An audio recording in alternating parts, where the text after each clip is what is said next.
Are we living in a simulated universe? And what happens when we die? I'm actually going to tackle both of these questions today on Microdose U. I've been looking into some of this stuff and I think I might have some answers for you. So stand by. I'm Dr. Dave and welcome. Enter the world of magic mushrooms with Microdose U. Hey there. Thanks so much for being back with me on Microdose U. We're going to take a little bit of a 90-degree turn today and talk about some philosophical things that I think microdosers are probably more prone to think about these things. I think the average person walking around, going about their lives, going to work, eating, drinking, going to sleep, doesn't really think deeply about what is actually going on here. What are we involved with? But I'll tell you, since I started microdosing, I've been contemplating a lot of these bigger questions. Bigger questions, like when you get past the anxiety and the depression and all the stuff that the microdosing takes care of, you start to get a little bit deeper, and I think that's where I am right now. And I will tell you, I'm not a philosopher, and I don't really understand quantum physics at all. I'm going to be speaking on very, very simple level, but I think that's actually good because a lot of these people that talk about this really complex philosophical and quantum physics stuff, they speak in terms that are very difficult for regular people like you and me to understand. So I'm going to try to break it down and make it a little bit easier to understand some of the things that I've kind of have been involved in studying and researching and observing over the past short amount of time during this microdose journey. I will tell you this, though. This is very important. I kind of gave up on asking the favor of going on wherever you're listening, was Spotify or Apple Podcast, and giving us a rating. And if you even have time, that takes a second. That takes like a split second to give a 5-star rating, split second. But if you have if you have an extra minute or so, if you want to give a review, I think you can only do that on Apple. I don't think you can really do a review on Spotify, but you Spotify people are catching up to Apple, by the way. Apple was always way ahead in the ratings. But now recently, in recent months, Spotify is like poised to pass Apple. So it's turning into a little mini tug of war here. So I'm asking you from my heart, if you have a second, either now, pause this, or after the show, I'll try to remind you at the end, but I might forget. Just go onto whatever platform you're listening, Apple or Spotify, and do the best you can with 5-star rating if you believe that's what this show is worth. Because I put my energy and heart and soul into every episode, and you're going to see this episode. I think you're gonna really like it. So thanks for that, and remember also in every episode the show notes, I've got all kinds of important information and links that you can go to help you further in your studies of microdosing, and my brand new website, microdoseu.com, spelled exactly like it sounds. Microdose with the letter U tacked on the end, .com. Check it out. And again, I am available along with my colleague and good friend, Dr. Denise Moret, to help any of you that want some one-on-one help, whatever it might be. We're available with our one-on-one program. So check that out. Let me know if you need anything from me. Anyway, okay, let's get into today's episode. First of all, are we living in some type of a simulation? And some of you might not even understand what the question means. This has been talked about for quite some time now. I'm not the first. There have been many, again, physicists and philosophers and the like that have been discussing this for quite some time. But in case you're not really sure what that means, so imagine that when I say we, human beings create a video game. At first, video games were fairly simple by our standards today. What were they? Pong and Pac-Man and Donkey Kong, and they were pretty simple. But today, if you are a gamer and you turn on a video game, they look very, very lifelike, like very realistic. The graphics and everything else that goes along with that. But let's say, I don't know, let's just make this up, 10,000 years from now, if we still survive as a species, human beings, if 10,000 years from now, assuming we have the amount of computing power we would need, why would it not be possible for us to create some type of video game where we're actually simulating ourselves, simulating like another universe? And we've gotten to the point, since it's thousands and thousands of years from now, that we can actually create characters in there that are sentient. They can think on their own. I mean, that's not impossible, right? If we progress enough in our intelligence and we have the computing power, that's a possibility. So what a simulation, people say, are we living in a simulation? Some people, and very smart people, believe that we are, as we are, you and me and our entire universe is a simulated universe, kind of like a video game that a more advanced civilization has created, and they're just kind of sitting back and watching us and programming us or whatever they do. But they've got like enormous brain power and computing power, and they're able to do this. And so many people do think that we're actually part of a simulation, that we're not real, we're not like the original universe. So there's a philosopher from Oxford, Nick Bostrom, who showed that at least one of these three possibilities must be true. At least one. Number one is all human-like civilizations in the universe go extinct before they develop the technological capacity to create simulated realities. So in other words, they just won't last long enough to get to that point where they can create simulations, simulated universes.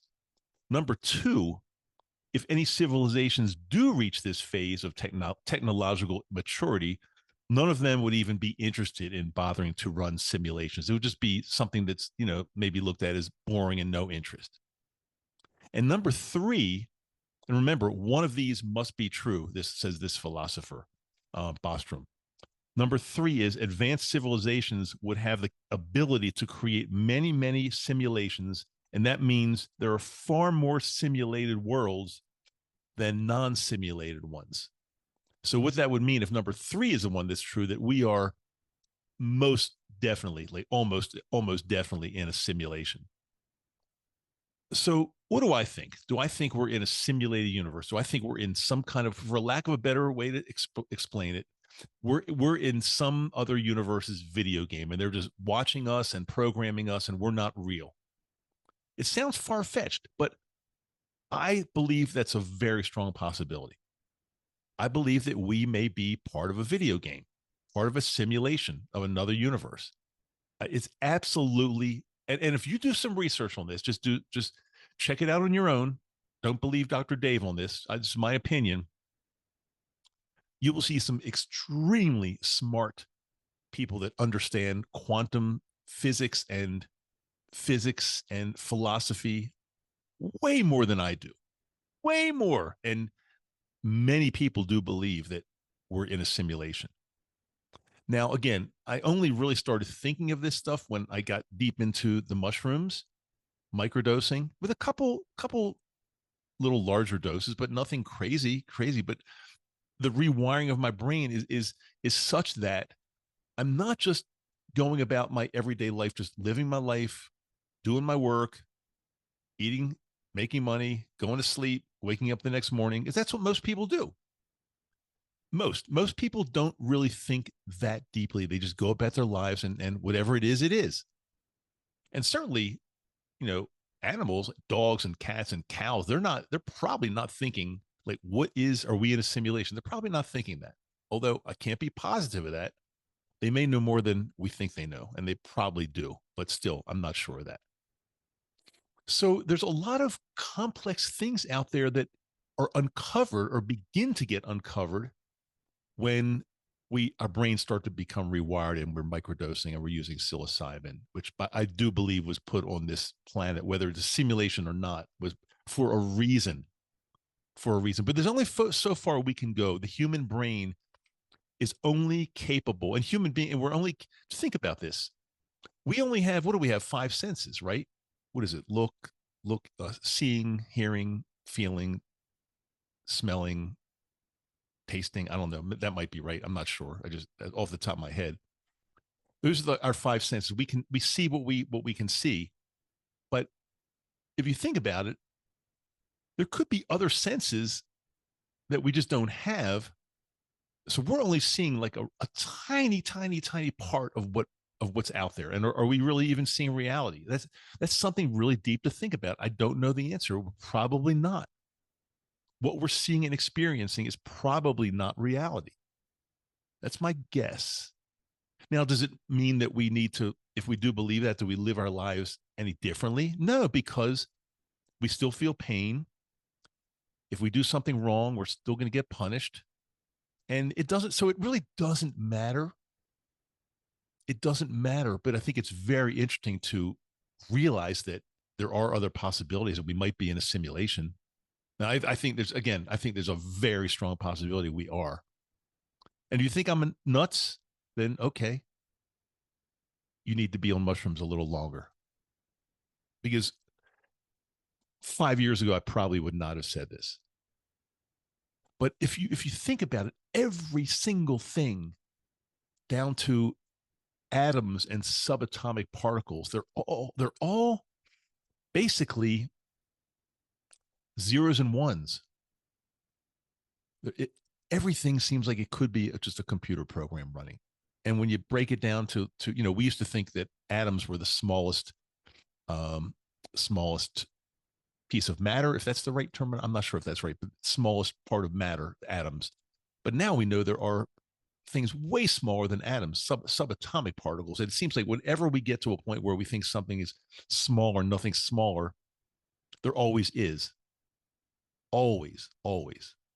I don't think we've ever gotten to the point where we said this is definitely the smallest particle in this universe, because I think we don't know what the smallest particle is. I don't think we do.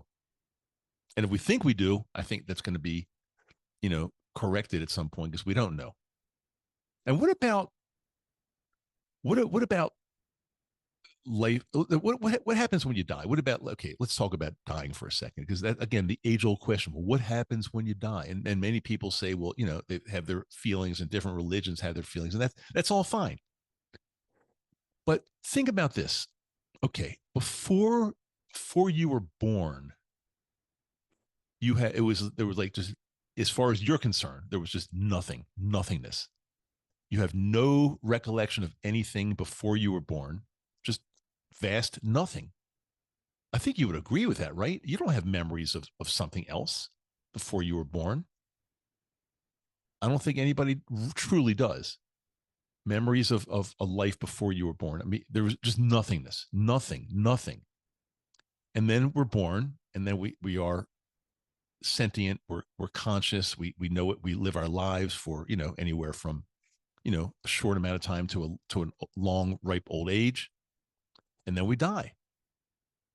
And then I think it's safe to say that when we die, we could be going back into that nothingness state again. Just nothing. Just don't feel anything. Don't see anything. It's not even dark. There's just nothing. Just nothing. Not darkness. Not a bright light. Just nothing. No recollection of just nothing going on. And wait a minute. Isn't that the same state we were in before we were born? Just nothingness. So if you think about this, why couldn't that happen again? We're in this state of nothing, and then we were born, and then we die, and then there's nothing. So who's to say we couldn't be born again somewhere else? Again, I don't know the answer. Just, this is food for thought. This is what the mushrooms are teaching me and telling me. I don't know. Maybe I'm crazy. Maybe I'm a weirdo. But if I'm a weirdo, then there are a lot of people that are very much smarter than I am, philosophers and quantum physicists. And I don't know why, but I've been really getting into this quantum physics thing lately. And I wish I were smarter. I wish I could actually understand it more. But there's people saying, very smart people saying some really, really cool things.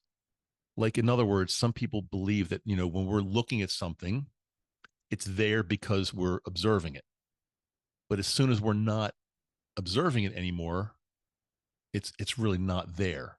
And there have actually been studies that kind of I can't even get into this, but it's super interesting. And it leads me to believe, like, the bottom line is, like, what we think is going on around us is not really what it truly is. And that's like the easiest way I can say it. Like we don't understand really what reality is. We just don't understand it.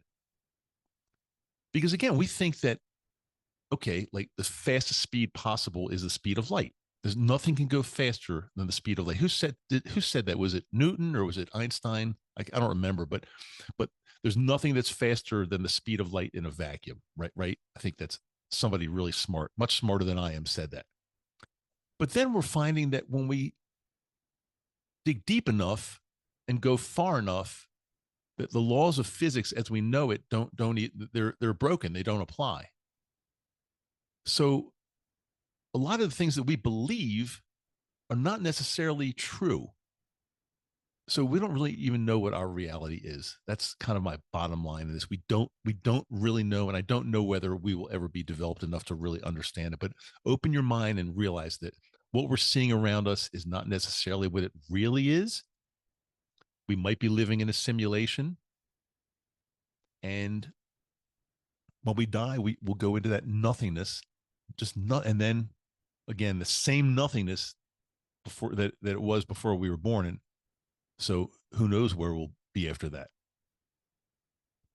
These are crazy things. Well, they're not crazy, but these are deep things to think about. I want you to let me know if you have any comments. Please comment on the platform you're on if you can, and if you can't, I'd love for you to send me an email or something, because I'd love to hear more about, from people that, especially people that are a lot smarter than I am, that say, Dave, you've got a good point, but here's what's really going on. I'd love to hear, because I admit I am, I'm knowledgeable about science. I am, a retired dentist. I went through dental school. I studied all the, anatomy that doctors, MDs have to study. I know a lot. But when you start comparing me to somebody that really understands philosophy and physics and, quantum physics and all that, I'm like, I pale in comparison to them, like nothing. So I'd love to know more if you can teach me. And if you know enough, who knows, maybe you could be a future guest on the show, because I'd love to dive into this a little bit deeper. But in the meantime, keep that microdosing going, because it's going to keep you curious. It's going to keep you honest. It's going to keep you asking questions. And after all, what else is there to life than trying to ask questions and figure out what's actually going on? Okay, remember, I have a brand new episode that comes out every single Wednesday and Friday. What else was I going to say? Oh yeah, this is a reminder, since we're wrapping, this is a reminder to please go on Spotify or Apple. And remember, the Spotify people, I have a feeling you're going to, like, take this seriously, and you're going to kill those Apple people. Knock them dead, those Apple people. They're going to be behind Spotify pretty soon. I predict. Okay, do the best you can. Please help the channel. The more people that find out about this show, the more people we're helping all over this simulated universe. And maybe we are in other universes that are also simulated, and maybe the base universe as well. I've been doing my reading. Yeah. Okay. Love you. I'm Dr. Dave. I will talk to you next week.